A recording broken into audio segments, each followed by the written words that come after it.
का एक नया टॉपिक देखेंगे जिसका नाम है प्राइमरी डेफिसिट। सो हम लोग देखेंगे कि प्राइमरी डेफिसिट होता क्या है।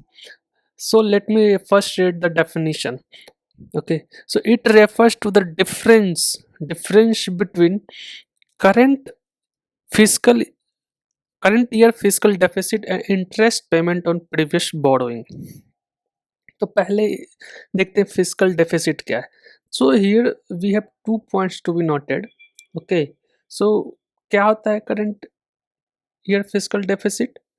सो फॉर एग्जांपल, किसी ईयर में गवर्नमेंट ने गवर्नमेंट का एक्सपेंडिचर होता है, कुछ खर्चे करते हैं और कुछ रेवेन्यू जनरेट होता है। So their difference, the difference between expenditure and revenue, mostly क्या होता है कि एक्सपेंडिचर ज़्यादा होता है तो उसी को फिजिकल डेफिसिट बोलेंगे। कितना, एक तरह से डेफिसिट मतलब घाटा की तरह होता है, ठीक है।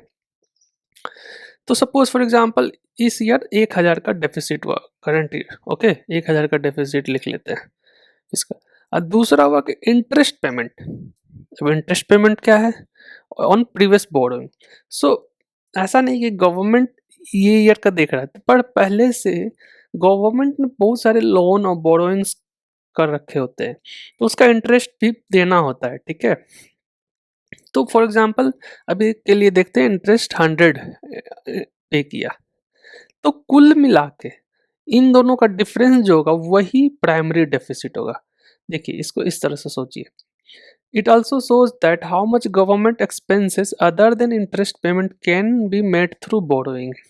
ठीक है, तो प्राइमरी डेफिसिट क्या हुआ कि जैसे 1000 जो गवर्नमेंट ने खर्च किया, इसमें तो इसने पहले के भी जो लोन पे जो कर्ज देना था, इंटरेस्ट देना था, उस वो भी इन्वॉल्व है।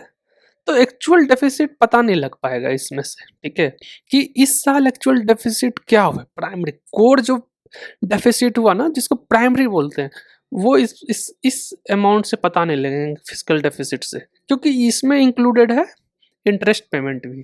तो अगर इसको माइनस कर दें तो हम लोग को पता लग जाएगा।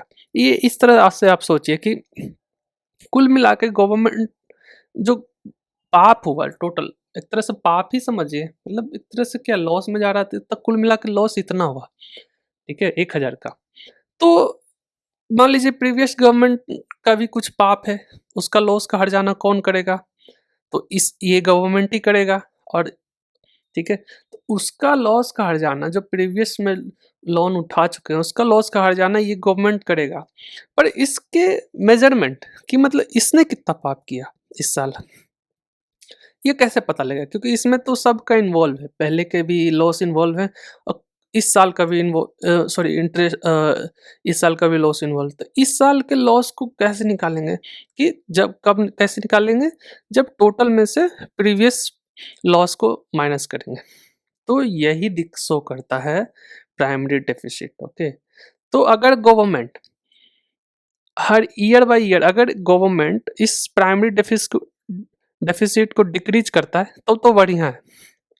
यहाँ पे यही है, it exclude the burden of the past डेप्ट, मतलब ये पास्ट डेप्ट का जो बर्डन है उसको माइनस करता है। And so the net increase in government indebtedness, और फिर दिखाता है कि नया जो कितना मतलब लोन बढ़ा है नो गवर्नमेंट पे।